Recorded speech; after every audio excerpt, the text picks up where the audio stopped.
Hello and welcome to Pod Meets World. I'm Paul. I'm Dave. I'm Justin. And this week we're discussing the episode Notorious. This episode first aired October 7th, 1994, attracting approximately 9,921,600 viewers. Assuming that the information I got off of a Google Groups posting is correct. Meh. And the calculations are semi-accurate-ish. It would help. Yes, that Justin didn't miss a zero for the fucking fourth time in a row. Just a second. No, you did it at least twice. Anyway, number one at the box office this week, The River Wild. No? No. Okay. Yeah? It's some action movie about, they're on, a camping trip on a river rafting thing, and criminals, and I don't know. Oh man, all the action and the water. And it stars Meryl Streep. I don't know who that is. Oh, sweet buttery Jesus Christ. Know of, but can't place the face. Anyway, Not surprised. Billboard number one single for the week, I'll Make Love to You by Boyz II Men. Boyz II Men will be at the top spot for a long fucking time. Yeah, with that particular song. Notable video games. I'm going to cheat a little bit and jump ahead 3 days, because this aired on the 7th, and the game I want to talk about came out on the 10th. October 10th, 1994. id Software releases Doom 2. Neat. Aha. And a Linux port of the original Doom comes out, making it the first major game for the new operating system. So Linux users got to play Doom. Justin still hasn't played Doom. Doom is great. Go play Doom. That's true. I haven't played Doom. What about the Wolfenstein? Play the Wolfenstein games too. Especially the new ones. Yeah, he wasn't really saying not to. And I mean, I know people are they're kind of the same game. Yeah. Wolfenstein and Doom are the same. So, like, shooting Hellspawn, you're shooting Nazis? Yeah. Yeah. Yeah, I mean, they're not that dissimilar. Anyway, bollocks. Okay, so in this episode, we meet Eric's girlfriend, Molly, the editor of the school paper.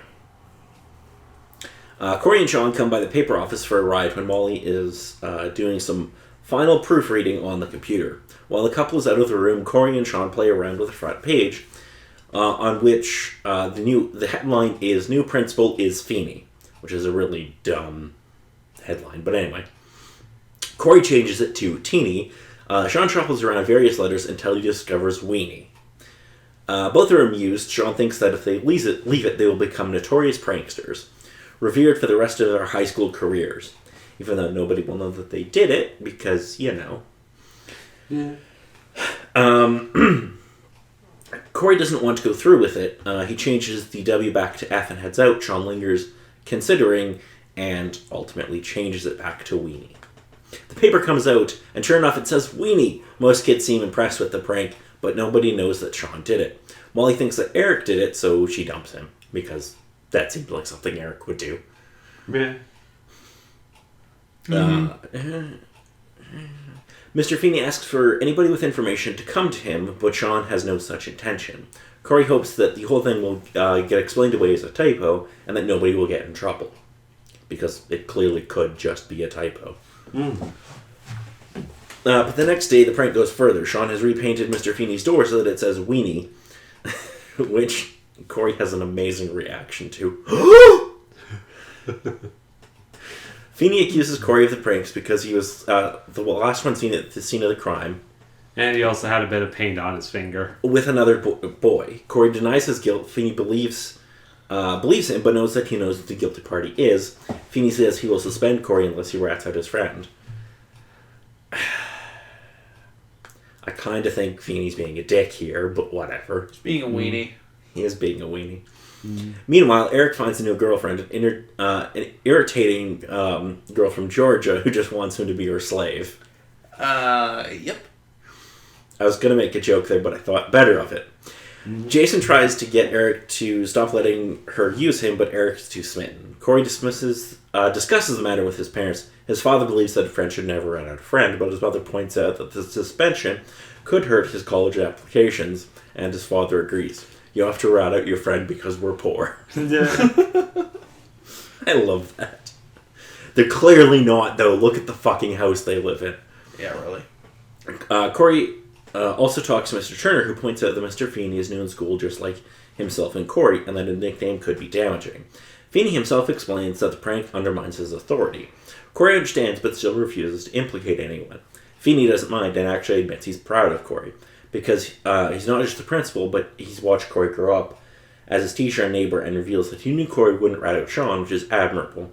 He still gives Corey detention, though, and tricks Sean into confessing by basically telling him he's going to stalk him. You're now on my list for the rest of your You're now my special friend. Which is a creepy thing to say. But nonetheless. Mm-hmm. So what do y'all think of this episode? Yeah, The immature humor. Well, yeah, I mean... I hope you're not expecting anything, like, intelligent. This is high school, as it sort of sits. I know, a 7th grader in high school. And this all could have been avoided if they just didn't have the rats. Or, here's the thing. First off, how many schools actually have a paper? That seems weird. It's not too terribly weird. I mean, For a high school? The concept is done every now and then. Did we have a high school paper? It was more so of a radio show in the far... Yeah, I agree. Yeah, Penn had a radio show. It was a little bit in our grade 9 year, but then after that it kind of closed down a little bit. Okay, the university I went to had a paper, which made sense, because it's a university. Back in Temple. But, like, they only published a paper every week. How, like, here's the thing. Do they not have, like, duplicates of the, like... I don't know what format you use to print the paper, but, like, surely they would have backups with the correct stuff on it. And they would check like it a printing press and all that, and... Like, before they send it to the press, like the printing press, wouldn't they check to make sure nothing had gone wrong with the file? And then see the headline. And go like, I don't think we wrote weenie. No, they would look at the file first and just go drag, drop, print, and not even look at the contents for no reason. Because they already proofread it before. Yeah, so does no teacher, like, check what they're writing in the school paper before it goes to press? Just write a whole bunch of nonsense inside of it. Well, no, not even that, but like... They probably do now. But like, what if you had somebody like me writing in the paper? There would be a lot of had censoring that would have to be done. You might get, like, through 1 or 2 papers before they start questioning things. Maybe just a little bit. And then just the particular reactions from everyone. Sean just wanting to get that adulation of being notorious and that sort of thing, but never having the opportunity to sort of show it off to people or it to be proven to them. Just from his line, it's torture!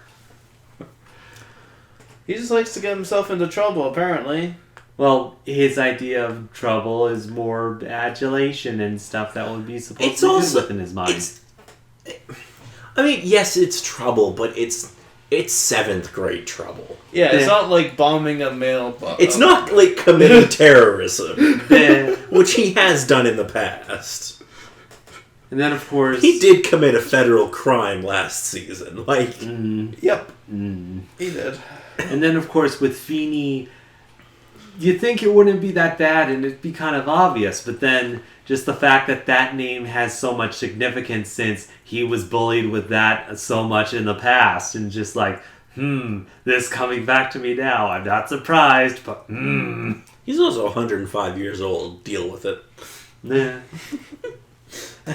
Anyway. But I think just the best thing is just at the end of the episode, Sean is now going to be kept I shop watch Mr. Feeney and his friends taking a bunch of detention for him, and he's like, "Why didn't you rat out to me?" And Corey's just looking at him, it's like, "What?" Yeah, I wonder how long this whole thing of Feeney watching over Sean is going to last. I'll give you a hint. It won't. Anyway, Right. because they're going to get in shit within episode. Well, the next episode they're going to get in shit again. I mean, it's just another. What day does this show usually come out? It aired on Fridays. It's just TGIF, another Friday. Justin, TGIF. It's just another Friday then. TGIF indeed. Alrighty, so if neither of you have anything else to add, next week we'll be discussing me and Mr. Jode. Mm-hmm. For those of you who don't know, that's a reference to the Grapes of Wrath. And we're gonna have a long discussion about the Grapes of Wrath, probably. Yeah. Anyway, until next week, I'm Paul. I'm Dave. And I'm Justin.